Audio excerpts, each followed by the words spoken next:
This is from Annalise. She says, there is so much talk right now about emotionally unavailable men and even narcissism these days. These are terms I never really used to hear that much. Can you please ask Dr. Gray if he thinks this is really as prevalent as it seems from this? And if so, what we should watch out for? Okay, this is due to, it's all an illusion. We like to label things and make them worse. Okay, so when you see the emotionally unavailable man, it's women who say that. And basically, it's emotionally unavailable women who are complaining that men are emotionally unavailable. Now, this is 50 years, I'm telling you here. When a woman complains he's not in touch with his feelings, she's not in touch with her feelings, except that she's dissatisfied. But that's not even, she's not even feeling her vulnerability, her fear, her insecurities, her doubts, her worries, her feelings of inadequacy, her feelings of unworthiness. She doesn't feel safe to express who she is. And she doesn't even know what that looks like for many women. I mean, sometimes women just, they don't know how to connect deep inside. And so what they need, their soul says, you need to connect deep inside. And so she wants to go there. And so the mind says, well, if he's vulnerable, then I can be vulnerable. If he makes me feel safe, if he can be sensitive and cry or open up or express affection and warmth, if he has all that, then she feels safe to open up herself. If she was to open up herself, she would experience more affection, more warmth, more caring from a man. If you ever seen a man with a puppy, that puppy is vulnerable, little baby, he'll hold it and be very delicate with it, whatever. He will be that because that's appropriate for the situation. But women today have become so tough, so independent, so not needing men that you don't pull out of the man that warmth. And it's basically because she's not expressing the openness for that warmth to get in. She's cold. And she might have a smile on her face. She might be, so giving and giving and giving, but she doesn't receive. She doesn't feel the part of her that needs help. So when a woman feels she needs help, what she finds is a man responds with great caring and response to various degrees. The more she opens up, the more he will respond to her by opening up into her. Meaning the idea is she wants him to be emotionally available. She's really saying, I want to know what's inside. I want to be reassured that what he's feeling inside is love for me. When she needs to open up and let him know what she feels, so his attentiveness to what she feels will reassure her by its own action. Now, so we got all this role reversal going on. So that's the first thing. So I hear all the time about an emotionally unavailable man. Here's the idea of it. Think of yourself. If you actually went to your emotions, you'd be very unstable. Emotions are unstable. They go up and down. Nobody disputes that every day we have ups and we have downs. If you don't have ups and downs, you're really not emotionally available because emotions are waves. They go up and down. Life is a lot of little ups and downs or bigger ups and downs. It doesn't have to be big. Ups and downs, ups and downs. And what you want from a man is not ups and downs. You want stability. What men, these emotionally unavailable men have tremendous potential to be great listeners, to be empathetic, to go out there and solve the problems. And the more deeply you open up, the more connection you will feel from him. Because what women are feeling is, I need connection, but he can't connect with you unless you open up. So that's the first thing, the emotionally unavailable man. The next is the narcissist. I hear this all the time. It's become this big, as soon as a man does something that's not like a woman, he's a narcissist. A man goes to his cave. I wrote that whole book on that. Men are from Mars. Men go to their caves. Now, there's millions of women who went, well, finally, I make sense of it. It's not like he just doesn't love me and doesn't care about me, or he's unstable in his love. He just not in touch with his feelings right now. It's like there's a cloud in touch with his feelings, but he's not having any feelings. He's just blocking the sunshine. For women, when the cloud is blocking the sunshine, she has numbness, no feelings or negative feelings. For a man, it's actually very healthy for him to disconnect from his emotional side to rebuild his testosterone. That's why men withdraw is primarily to rebuild their testosterone. But when women withdraw, it's usually because she's feeling, I can't trust you. I don't want to open up to you. I can't get what I need from you, so I have to do it myself. And so it's a sign of imbalance when a woman withdraws, or generally speaking, she's upset with her partner, so she doesn't open up to him. Well, a man, he doesn't open up to you at times when he needs to rebuild his testosterone. It has nothing to do with you, it has to do with just his stress levels of the day. As I explained, when men are feeling independent on my own, not needing you at all, not needing your love, not needing your reassurance, not needing your appreciation, we have to come back into ourselves and rebuild our testosterone by swinging over to our testosterone side, which is the independent side. Now, I know this doesn't, if people haven't heard all the understandings of my, understanding men need more testosterone, women need more estrogen, otherwise they're stressed out, this may not make sense. But the bottom line is men pull away in order to recover from the stress of the day. Women typically pull away when they feel overwhelmed, stressed. I can't get what I need from you. I withdraw from you. I don't want to talk to you. That's kind of like her punishment. Where I remember one time in the first year of my marriage with Bonnie, I came home and she wasn't talking at all. Oh, no. And I thought, I guess this is what happens in marriage. She stops talking to me. And then I thought, I like it. But she was punishing me. She was saying, you have to realize you've done something wrong. And so I'm not talking to you. So if that's her experience, then if I'm not talking to her, she thinks I'm saying she did something wrong. And what did she do wrong? So now she gives more. And then I keep pulling away because of my own stress of not feeling appreciated by her because she's resenting me. Then she thinks I'm a narcissist. Oh, he just thinks about himself. And the whole thing about narcissism is, if you break down narcissism, it's people who think about themselves first. And you look at those commercials for the airplanes, put on your mask first, then put on the mask of others. That's take care of yourself before you can take care of somebody else. And you take that to an extreme, that's narcissism, where they don't end up taking care of somebody else, okay? So, but a man takes care of himself, goes to his cave. It feels so good. If you don't let him know you need help, he won't come out of his cave.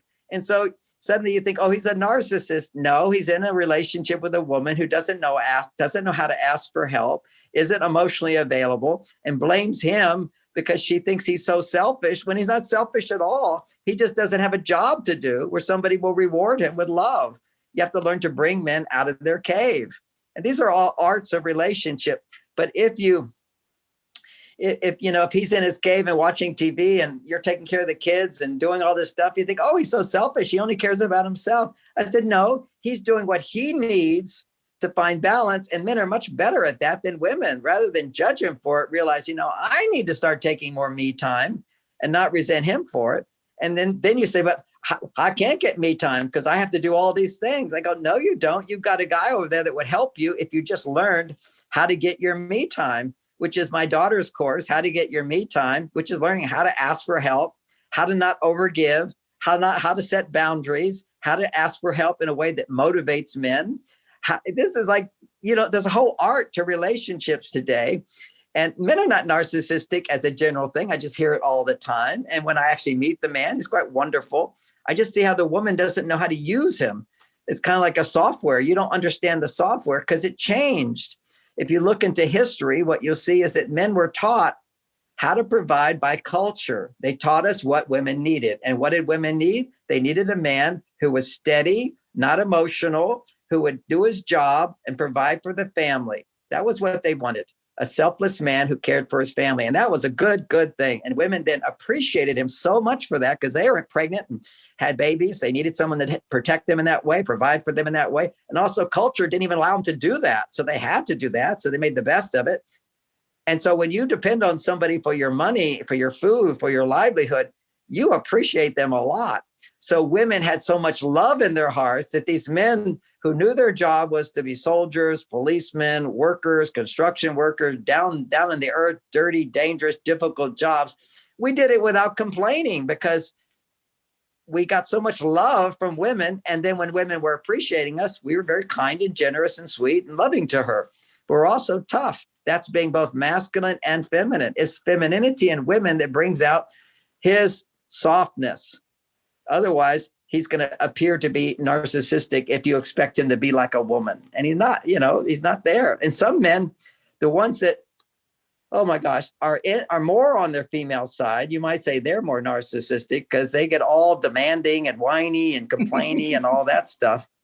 It's because he's way on his female side. And what can you do about it? I mean, this is tough. This is happening all over the place. Is you can't change him. All you can do is change yourself. And when you change yourself and start becoming more feminine and doing the things that waken up your feminine side in your relationships, it pulls out the best in men and they come back to their masculine side. You know, if there's a big fire, I could be sitting around the house watching TV, feeling not motivated because I'm rich and I have plenty of food and gaining weight. And then suddenly there's a fire, boom, I'm going to come alive because I'm needed. You see all these women that complain to me, I'm divorced and my husband, you know, he never took care of himself. He was very passive. You know, he didn't even, you know, buy new clothes. He didn't work out and or read self-help books or anything. And so we now that we're divorced, he's reading John Gray. He's reading your books. He's got a new outfit. He got a haircut. He lost weight. He's exercising. He's come alive. And of course, she's mad at him. Why didn't he do that with me? And then, of course, deep inside, always underneath anger is fear that is there something wrong with me? And that brings her back to our deep feelings of unworthiness. All anger is just a defense reaction from we feel we're bad. And so why not me? What went wrong? And why does she feel that way? This unwarranted unworthiness, because she is worthy. She just doesn't know her mistakes in the relationships. Our relationships go down when people don't have the new skills, because we've got this whole new software that we don't know how to use. The old-fashioned software for relationships doesn't work. And you got to go through this crazy learning curve. And thank goodness my books are there. The answers are there. You just have to read it and then you have to do what I say. Yeah, absolutely. So I just want to ask you, John, so if I understand you correctly, just to kind of like put the fine point on this here, from your experience of many, many years, you think this focus that is out there in the world right now on emotionally unavailable men and narcissism are exaggerated, first of all, if I heard you. Yes, yeah. Dramatically exaggerated based upon misinterpretation of men. Okay. And also that if a woman has experienced instances where she keeps finding that the men she's dating or the men she's getting to know appear to be emotionally unavailable to her, this could be a really good time for some introspection in terms of how emotionally available she really is. And one way to experiment with that would be to be more sharing of feelings. Not like you said, the feelings like, where is this going on the first date? But feelings about, I'm excited about this, or this made me happy, or I had this experience and it brought me joy. And I call it kind of like a distinction between the resume or the factual stuff and the feeling stuff, the stuff that comes from the heart, where a man can see a little bit more into a woman in terms of who she is, what lights her up, what excites her, what makes her happy, or even what disappoints or frustrates her. Am I understanding this? I just want to you summarize. I love your summaries. They're so good. And I would actually, for most women, I'd put emphasis on get in touch with what you're feeling that you don't reveal to other people. And that's usually what we don't reveal to other people or to ourselves is we try to avoid our negative emotions. So look at your lifestyle. If you overeat or you have any kind of addictive behaviors, like addicted to complaining or addicted to eating, then those are dynamics that show you are avoiding what your feelings are deep down inside. And you can pretend, you can put a smile on your face and you're just in complete denial of what's going on inside of you. And that makes you very unattractive to men. And it makes you also unable to appreciate men, because your feminine energy appreciates masculinity. Masculinity respects femininity. Heroes are people who respect those in need, those soft part of life.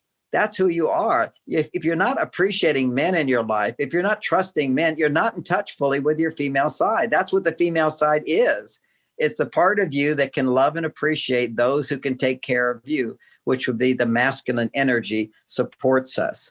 And if you're not feeling, I have people to support me, it's you have to work on Your ability to be grateful is a good beginning. But see, the problem here is focusing just on the positive means for many people, you're going to deny even looking at the negative. But the only reason we need to focus on positive is because we have so much negative we're not looking at. Because when you actually process your negative emotions, you have suddenly an ocean of positive feeling, and that's called being in love. And then your buttons get pushed. It triggers these unresolved issues inside of us, our confusions about misinterpreting reality, believing lies and misinterpreting people and thinking they're wrong. All that stuff triggers negative emotions in us. We have to process our negative emotions and come back to love. And that is a big subject. This is why you read these books, exercise. The feeling letter exercise is something you have to do. And, I keep putting this out there because I know for many people who aren't traumatized in their childhood, just understanding the differences between men and women can go a long way. But today, basically because we're all so much more free and independent, these unresolved issues that usually stay unconscious are coming up. That's what's happening in the world today. When you have greater freedom to express yourself, which is what people are requiring today, then you behave like a child because the child could not fully express themselves. You look at somebody who becomes rich and famous, suddenly they start acting like a baby. They tear up their bedroom, the rock stars, they get so much love, make so much money. They go to their hotel room and they destroy everything. They have fights and arguments and entitlement. This is what's happening to people today as life gets better. And it is better in so many different ways. As we become more confident and capable as adults, then suddenly these feelings, we feel safe to be ourselves. And then everything, unlike feeling anything that you push down because you didn't feel safe to be yourself, starts to come up. And what that looks like is different emotions. And because we're not emotionally intelligent, when we're upset, we always think somebody outside of us is causing it when they're just a trigger to be in touch with our own inabilities to love. So this is why I say you got to practice these skills. You got to get your buttons pushed. You got to know how to process your feelings. You got to know how to treat the opposite sex, come back to your feminine side. But processing emotions, negative emotions, is one big part of finding your vulnerability in your feminine side.